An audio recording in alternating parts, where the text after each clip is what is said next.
Hola, ¿qué tal? Bienvenidos a Debate 22. Soy Álvaro Cueva y acaba de ocurrir algo muy importante con los defensores de las audiencias de nuestra nación. ¿Qué fue lo que sucedió? Beatriz Solís, bienvenida. ¿Qué tal? ¿Cómo estás? Buenas tardes, buen día para todos. Muchísimas gracias por la invitación. ¿Qué fue lo que pasó?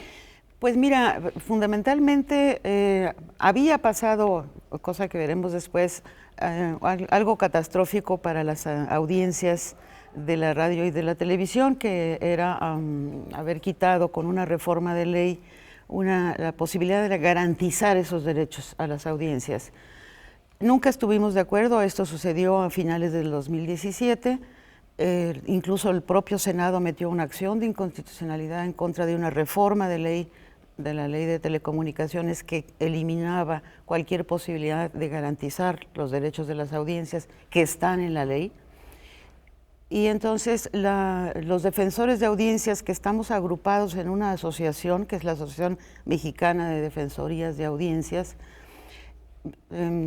tuvimos la posibilidad y la necesidad de reaccionar ante esto y nos acercamos al despacho de Ignacio Burgoa para poder ver la posibilidad de meter un amparo como defensores de audiencias en contra de esa reforma de la ley que nos impide garantizarle a las audiencias sus derechos.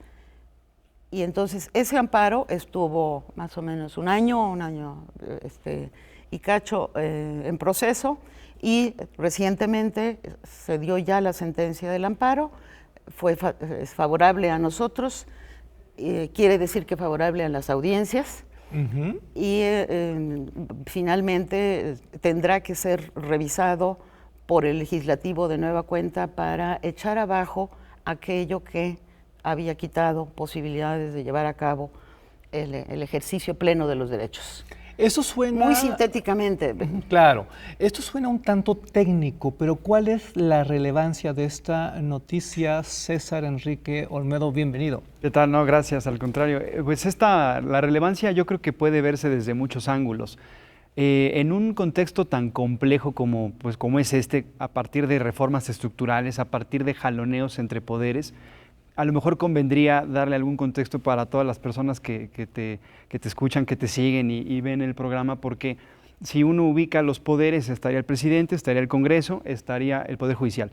Pero había otro poder, un órgano constitucional autónomo, que es el Instituto Federal de Telecomunicaciones, este órgano regulador de todo lo que tiene que ver con la libertad de expresión, con las audiencias, con los concesionarios de radiodifusión y con quizá cualquier otro actor que tenga que ver con la información que las personas reciben.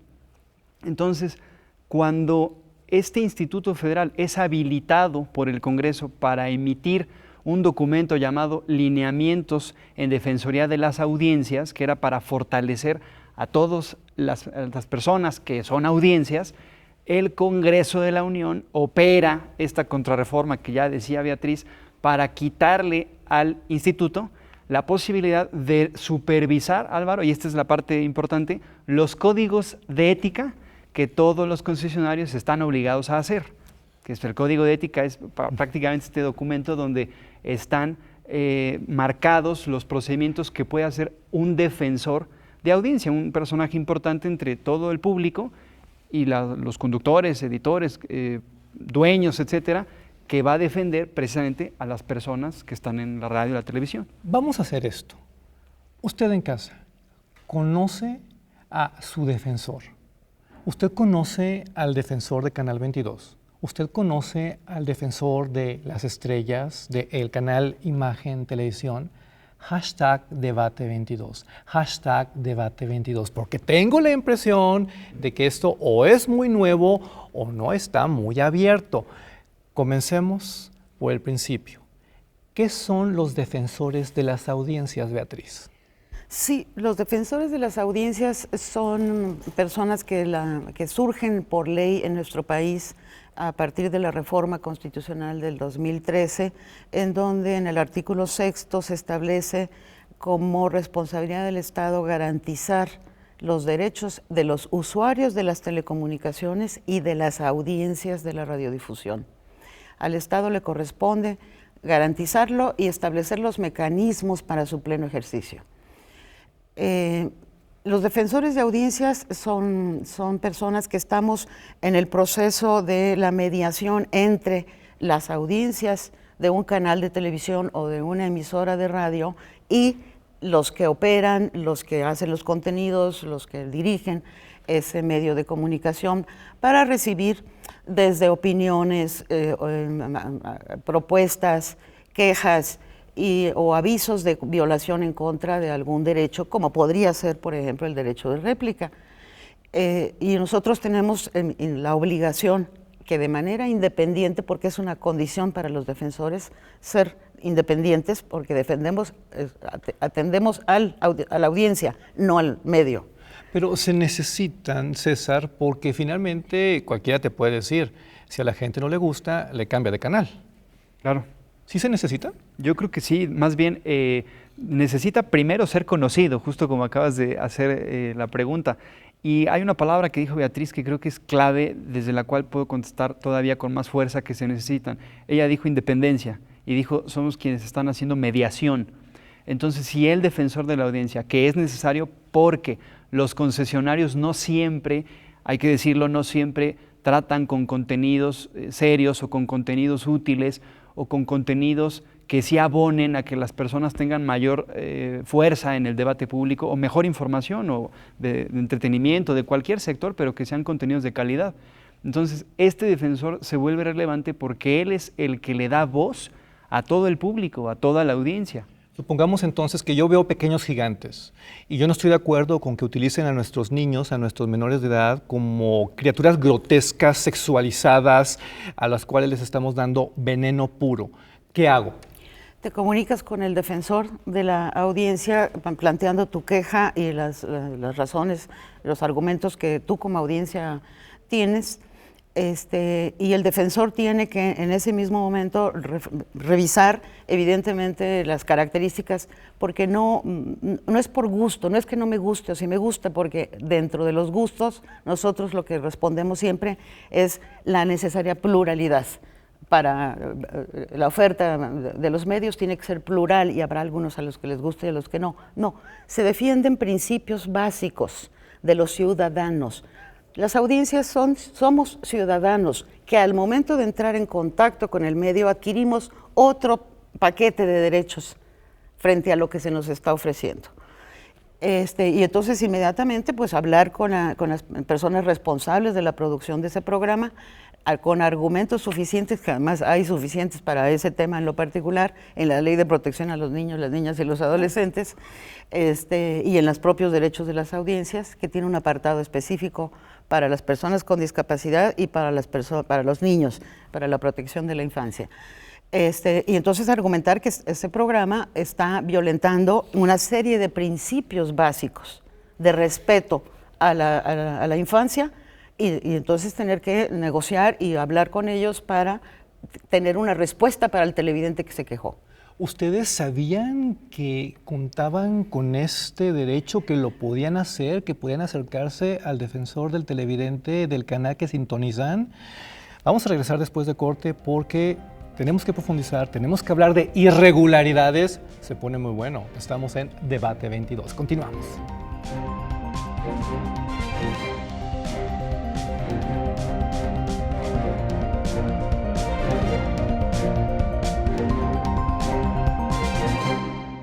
Estamos en Debate 22 hablando del amparo que se acaba de ganar y que favorece el tema de la Defensoría de las Audiencias. Es una noticia muy importante para todos, es una noticia muy importante para ti. Y estábamos hablando de estas situaciones donde si yo no estoy de acuerdo con algunos contenidos de la televisión en este caso, me puedo quejar. Sí me hacen caso. Depende del defensor, porque también es esa situación de irregularidad en la que estamos los defensores a partir de la reforma del 2017 de la que hablamos. Porque antes sí podíamos acudir, si a ti no te hago caso yo como defensora de ese programa de televisión, tú puedes acudir al Instituto Federal de Telecomunicaciones, pero hoy ya no, porque al Instituto Federal de Telecomunicaciones en esa reforma le dijeron, tú ya no tienes nada que ver con la supervisión de los derechos y las garantías de los derechos de las audiencias. Los defensores mismos, cuando el dueño del medio no nos hacía caso para resarcir un derecho violentado, podíamos acudir a la autoridad supervisora, que es el IFETEL. Ya no, tenemos que ir con el dueño del medio o con el director del medio del que se trate. Y ellos mismos deciden, son juez y parte, ellos mismos deciden, de acuerdo a esta reforma que hoy está en entredicho, ellos mismos decidían si procedía o no procedía la queja del televidente. El mismo que era el posible violentador del derecho, decidía si procedía o no procedía. Y entonces el defensor se quedaba sin un campo de acción real para garantizar los derechos de las audiencias. Y no queremos muchos defensores de las audiencias, y mucho menos los que estamos en esta asociación, ser figuras de adorno o ser figuras simplemente de cumplimiento de un trámite. A mí me ha pasado. Yo me quiero quejar de un programa y yo me quiero quejar con mucha seriedad. Después de un calvario cibernético, termino en un machote que lleno y que jamás llega a ningún lado. Es como si nada más fuera un requisito legal. Es como, bueno, sí, lo tengo que hacer, pero no me importa finalmente a dónde me lleve. Esto ya va a cambiar, César. Sí, justo ese fue el planteamiento hecho en el amparo. El amparo es un procedimiento, es un juicio que va ante un juez federal, y lo que se planteó fue cuestionar la figura, Álvaro, de la autorregulación. Lo que decía este artículo impugnado de la Ley Federal de Telecomunicaciones era: los concesionarios se van a dar a sí mismos sus códigos de ética y todo lo que implique una queja. Entonces convierte al defensor en un convidado de piedra. ¿Qué pasó con este amparo? Se planteó que la figura de autorregulación violaba dos cosas. Primero, que no puede ser el concesionario quien haga los códigos de ética de manera libre, que tiene que intervenir el Instituto Federal. De nuevo, como lo está diciendo Beatriz, que otra vez vuelva a ser el órgano regulador para el que se creó, porque para eso se hizo el Instituto Federal de Telecomunicaciones, entre otras cosas. Eso es por un lado, y es muy bueno. Lo otro es todavía mejor, porque la sentencia reconoce que los defensores de audiencias tienen el derecho a defender derechos humanos, es decir, del público, como puede ser de la niñez, que ahorita estabas refiriendo tú. Entonces, el juez dice, como no puede haber autorregulación y como ustedes son defensores de derechos humanos, los artículos y todo el régimen que los limita o que les quita facultades se declaran inconstitucionales, y entonces le ordena al Congreso de la Unión desaparecerlo, que es la figura técnica, sería inaplicarlo, declararlo inconstitucional, y en consecuencia deja habilitado el artículo anterior, o sea, el que fue suprimido, el que fue abrogado. Pero a ver, Beatriz, vamos a ponernos en los zapatos de los concesionarios, de la iniciativa privada. Yo te puedo decir, tú lo que quieres es censurarme, tú lo que quieres es que yo no haga negocio. ¿Sí va también por ahí? Sí, por supuesto, la queja, incluso esta reforma que se metió fue, sí, muy promovida, no lo sé, es mi hipótesis, por los concesionarios que nunca estuvieron muy contentos con la figura del defensor de las audiencias, con la figura del Código de Ética y con un artículo de la ley que establece cuáles son los derechos que tienen las audiencias frente a los medios. Y mucho menos estuvieron de acuerdo con difundir en pantalla o en el radio cuáles son los derechos que tienen sus audiencias, que se llama alfabetización mediática. Y entonces, obviamente, sí, muchos de los argumentos en contra de estos artículos era: estás afectando mi libertad de expresión, y todavía más aún decían, estás afectando mi libertad programática. Ese derecho no sé de dónde salió, pero la libertad programática. Pero más aún, yo quisiera sí reiterarle a todos quienes nos están viendo que la figura de la necesidad de defender los derechos de quien está del otro lado de la pantalla o del otro lado del radio, es que la Constitución declaró que la radio y la televisión eran servicios públicos de interés general. Y entonces, frente a un servicio público, el Estado no puede echarse para atrás y no garantizarlo. Claro.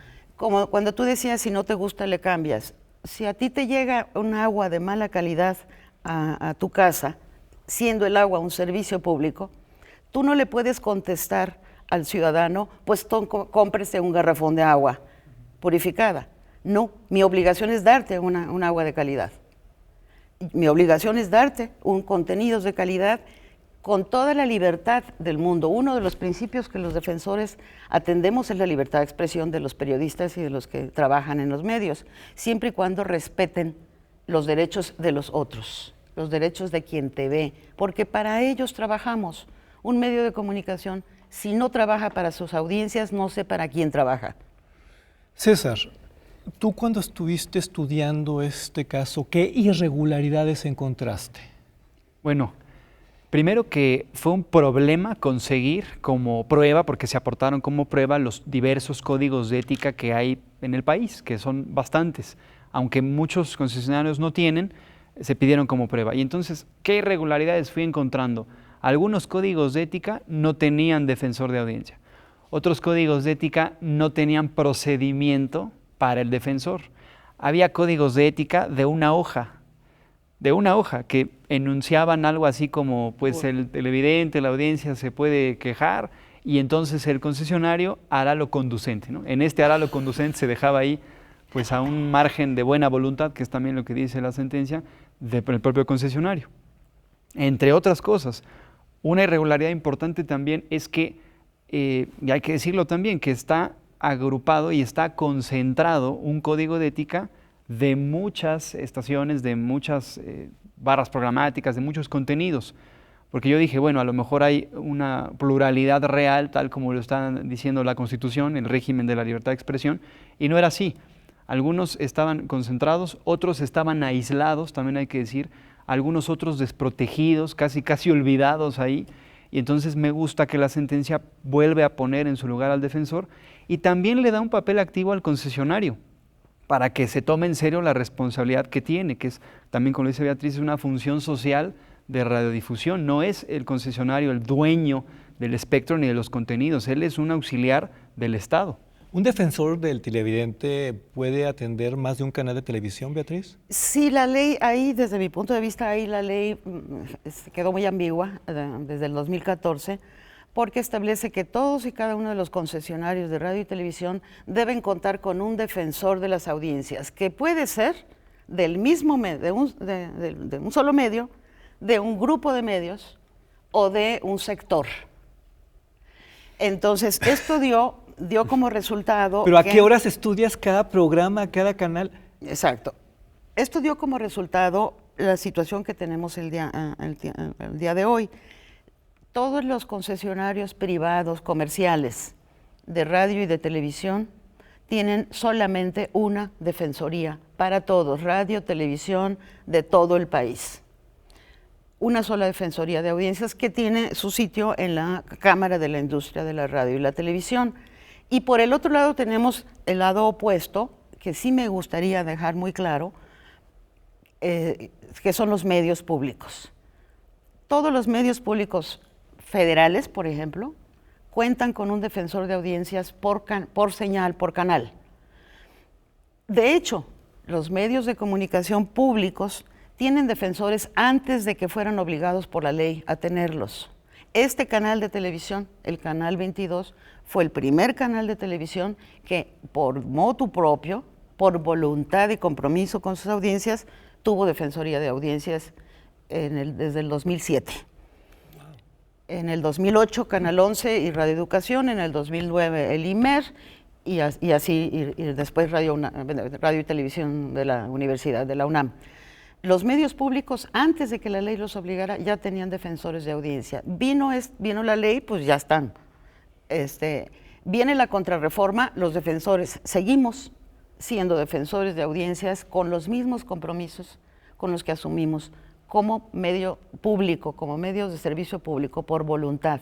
Y hemos mantenido esta voluntad y hemos peleado para que se nos regrese la posibilidad de hacer algo por las audiencias. Y ahí es donde ves la diferencia entre los medios públicos y los medios privados. Ahora, la parte escandalosa es que los que menos necesitan la defensoría son los públicos, porque si ustedes ven los contenidos de los privados, miren, regresamos del corte porque esto se va a poner increíble, se los garantizo, es Debate 22. Continuamos.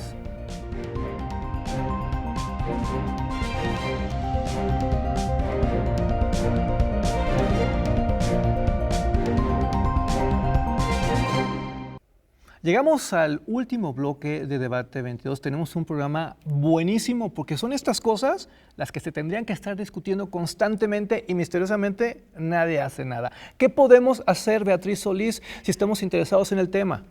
Pues finalmente, como muy bien dices, no cejar en el intento de seguir discutiendo acerca de esto y fundamentalmente que las audiencias tengan claridad en que son sujetos, son ciudadanos sujetos de derechos. No son un número más, son sujetos de derechos. Conozcan sus derechos de audiencias, están en la ley. Y ayúdenos a pelear para que se regrese la posibilidad de garantizarlos. El día 11 de septiembre en la Cámara de Diputados, y ya lo teníamos organizado desde antes y ahora cae como anillo al dedo la resolución del amparo, vamos a debatir en la Cámara de Diputados con los legisladores precisamente un foro que se llama #Nuestros Derechos de Regreso, para poder reflexionar y seguir platicando sobre este tema en lo particular. Tengan muy claro que tienen derechos y que tienen derecho a exigirlos a los medios de comunicación. Me empieza a dar un poquito de miedo, César. ¿Puede que este amparo se eche a la basura, se vaya para atrás? Es una pregunta muy, muy conveniente. El 23 de agosto termina el plazo para que las autoridades demandadas, que esencialmente es el Congreso de la Unión, que es Senado y diputados, puedan presentar una revisión, es decir, puedan inconformarse con el resultado. Esto lo pueden hacer. Si lo hacen, la responsabilidad quedará en un tribunal colegiado o en la propia Suprema Corte de Justicia. Entonces, ¿puede revertirse? Sí, pero veo muy difícil que pueda suceder eso por dos razones. Porque la sentencia está construida con argumentos de la propia Suprema Corte de Justicia, y dos, porque la Suprema Corte de Justicia ha tenido ya un compromiso desde siempre, pero mucho con el 2011 hacia adelante, con los derechos humanos, con este nuevo paradigma. El 23 ya pasó, pero aquí se están pisando muchos callos, Beatriz. La venganza de algunos concesionarios puede ser implacable. Pues eso ha sido parte del trabajo que hemos desarrollado durante mucho tiempo, muchos de los que estamos ocupados de estos temas y del derecho a la información en general, que los derechos de las audiencias forman parte del gran abanico del derecho a la información. Estamos acostumbrados, sí, reconozco que somos una piedra en el zapato, pero tampoco cejaremos en el esfuerzo por defender los derechos que tenemos los ciudadanos de contar con unos medios de comunicación de calidad, sin discriminación, con respeto a los derechos humanos, con respeto a la discapacidad, con una serie de valores generales que me parece que si no, no vamos a contribuir en gran parte al servicio público que tenemos que dar. Es que esto es amplísimo, nada más con la parte de género tenemos para dar y regalar. César, este programa también se ve en los Estados Unidos. Le damos un saludo muy cariñoso a todo nuestro público allá. Ellos, ¿qué pueden hacer desde el otro lado de nuestra frontera norte para apoyar la causa? Ellos también forman parte de esto, también son consideradas audiencias mexicanas. Bueno, es la gran pregunta, porque las audiencias en un sentido internacional tendrían que ser todas las personas que reciben la información de radiodifusión y telecomunicaciones. Pero como esta legislación pues, es mexicana, la protección de la que estamos hablando está circunscrita al ámbito territorial en México. Pero eso no significa que las personas que nos ven, no significa que no puedan participar a través de la red, no significa que no puedan involucrarse y no significa que cuando regresen o cuando visiten o cuando se comuniquen con sus parientes aquí o con sus familiares, les comenten de que justamente los contenidos pueden ser revisados, que pongan la lupa de nuevo en lo que la gente está viendo. Entonces, no me preocupa tanto todavía la cuestión internacional, pero en algún punto, esta resolución, porque además se fundamenta en la ONU en alguna cuestión, sí va a llegar a otros contextos internacionales, tarde o temprano, porque además la figura de la protección de audiencias sí es internacional. Sí, yo sí también agregaría que nuestros connacionales y quien vea los contenidos que la televisión Mexicana y la radio mexicana transmite no nada más a través de televisión abierta, sino a través de otras plataformas. Yo he recibido muchísimos comunicados de Estados Unidos hasta de Europa, felicitando o haciendo sugerencias o cuestionando. Y a todos y cada uno les contesto como si vivieran al lado de mi casa, porque están recibiendo los contenidos que yo, como Televisión Mexicana, estoy transmitiendo. Es que vale tanto la opinión de un televidente de Chicago como un televidente de Tlaxcala. Y aquí la cuestión es que se les haga caso y sobre todo que profundicemos en la materia, porque César, debe haber como un límite también. Y es que nuestro público no está acostumbrado a participar con seriedad. Todo el tiempo en las redes sociales yo me enfrento a barbaridad y media y sobre todo una frivolidad enferma, ¿ok? ¿Cuál es el límite para que yo me queje como espectador, como televidente, como radioescucha? Puedo decir, los zapatos de la conductora no me parecen, su peinado es espantoso. ¿Eso también aplica? Es una gran pregunta porque el límite está, yo creo que el límite está trazado en clave ética o en clave moral.